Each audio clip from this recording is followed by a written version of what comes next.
নিয়ম না মানার কারণে গুজরাটের আহমেদাবাদে দুর্ঘটনার কবলে পড়েছিল ইন্ডিয়ার এয়ারলাইন্সের বোয়িং 737-200 মডেলের বিমান। এই দুর্ঘটনায় প্রাণহানির সংখ্যা ছিল 130 জন। 1990 সালের 14 ফেব্রুয়ারি বেঙ্গালুরুতে বিমান দুর্ঘটনায় 92 জন যাত্রী প্রাণ হারিয়েছিলেন। পাইলটের ভুলেই দুর্ঘটনার কবলে পড়েছিল বিমানটি। 2010 সালের 22 মে এয়ার ইন্ডিয়া এক্সপ্রেসের বোয়িং 737-800 বিমানটি পাইলটের ভুলের কারণে রানওয়েতেই দুর্ঘটনার কবলে পড়েছিল। কর্ণাটকে ওই দুর্ঘটনায় 158 জনের মৃত্যু হয়েছিল। এরপর এখন পর্যন্ত সর্বশেষ জুন মাসেই ঘটে এয়ার ইন্ডিয়ার মর্মান্তিক ঘটনাটি। 2025 সালের জুন মাস ভারতের ইতিহাসের সবচেয়ে ভয়াবহ বিমান দুর্ঘটনা ঘটে।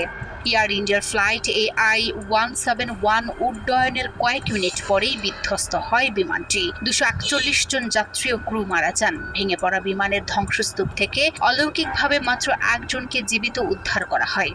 এই মর্মান্তিক